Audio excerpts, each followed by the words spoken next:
Too much to do and never enough time to do it. I once read that there is never enough time to do everything that you have to do, and there never will be. My first thought was one of relief to discover that it wasn't just me. You see, we're all swamped with way too much to do in both our work and our personal lives, from the numerous work projects we're involved in to the constant email avalanche, the phone calls, the pile of work-related magazines to read, the meetings we need to have, and the social media that we need to constantly update. There's a never-ending cycle of stuff to distract us.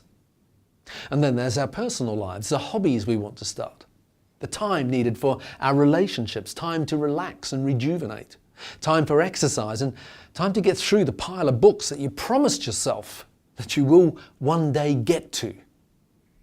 There will always be more to do than you can ever accomplish in the time you have available to you, no matter how much time it is.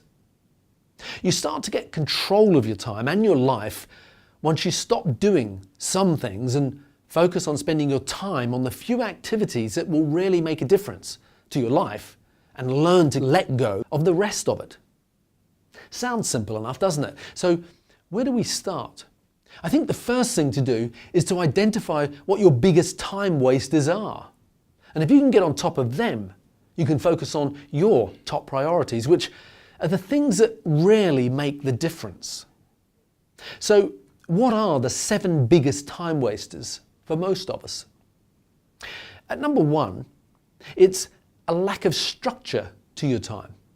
See, if you want to get not just a lot done, but the right things done, it's important to structure your day and to organize your time.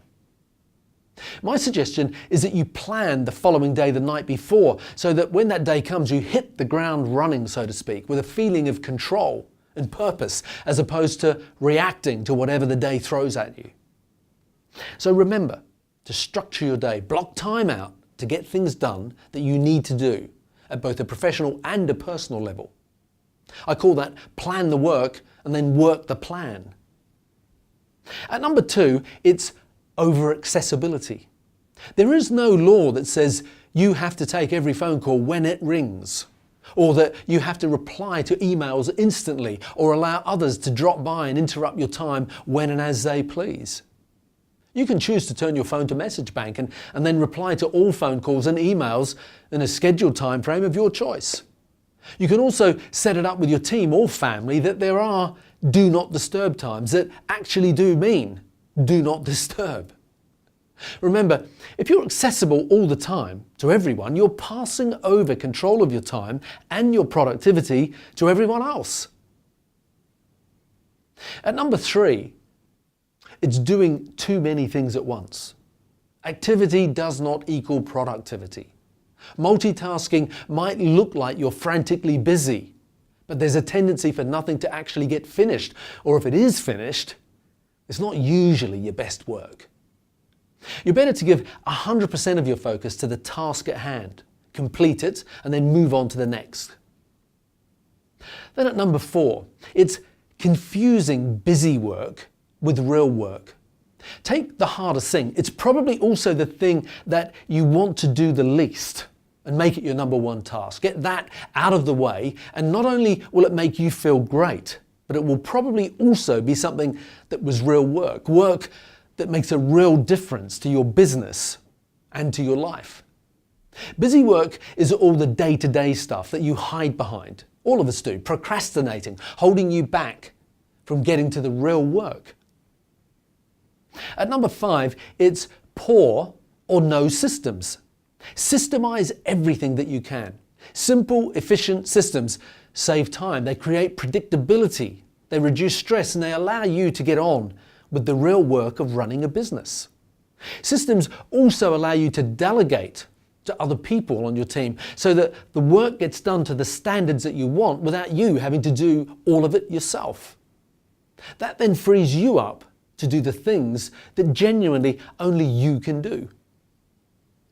At number 6, it's crisis management. Some things are important, some things are urgent.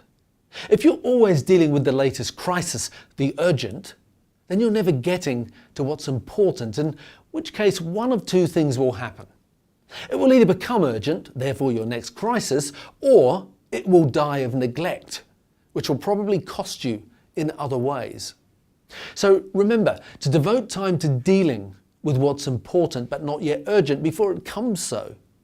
That way you'll be in control and not reacting to yet another crisis.